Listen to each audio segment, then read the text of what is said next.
Je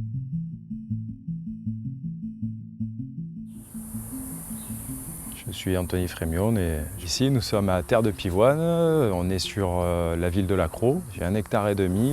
J'ai mis en place des ombrières photovoltaïques. C'est un dispositif qui me permet de faire de l'ombre sur une parcelle de mon exploitation et de limiter l'impact climatique sur mon exploitation. La particularité de ces ombrières, c'est que ce sont des panneaux qui sont fixes et 2 panneaux qui coulissent l'un sur l'autre à la demande. Donc en fait, on a des capteurs qui sont installés sur l'exploitation et en fonction des paramètres qu'on a mis en place avec Ombrea, les installateurs des ombrières, tout est automatisé.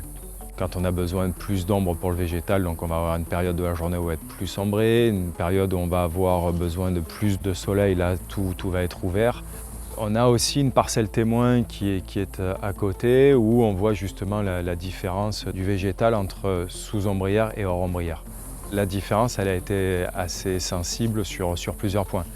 D'abord, le premier point, j'ai diminué 30% ma consommation d'eau. Donc à mon échelle, c'est quand même l'équivalent d'un bassin olympique par an.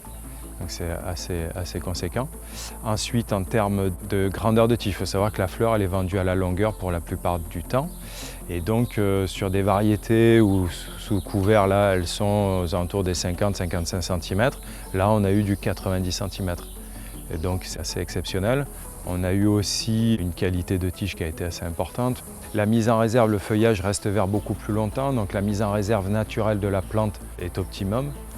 Avec les ombrières, ce qui est bien, c'est quand tu récoltes, c'est que quand on a les fleurs qui sont là, à des moments donnés, on a des pics de chaleur. Et donc du coup, quand on arrive à couvrir, on va arriver justement à limiter l'effet que la fleur va fleurir plus ou moins vite. Donc on arrive à gérer aussi notre cueil par rapport à tout ça. Le fait d'avoir ces piliers au milieu, ça a été aussi réfléchi en amont avec Ombrea. Donc ça n'a pas changé ma façon de travailler, je reste dans la même façon de cueillir, de passer mes outils, etc. Aujourd'hui, moi je produis quand même de l'électricité verte pour 30 foyers à l'année. Avec ma petite structure, c'est quand même assez conséquent. Ma structure, je l'amortis sur une quinzaine d'années. Je voulais faire 2000 mètres supplémentaires, mais en fait le coût du métal et le coût des matériaux a tellement monté depuis 2 ans et le coût de l'électricité n'a pas monté. Cet outil n'est plus viable même sur 20 ans.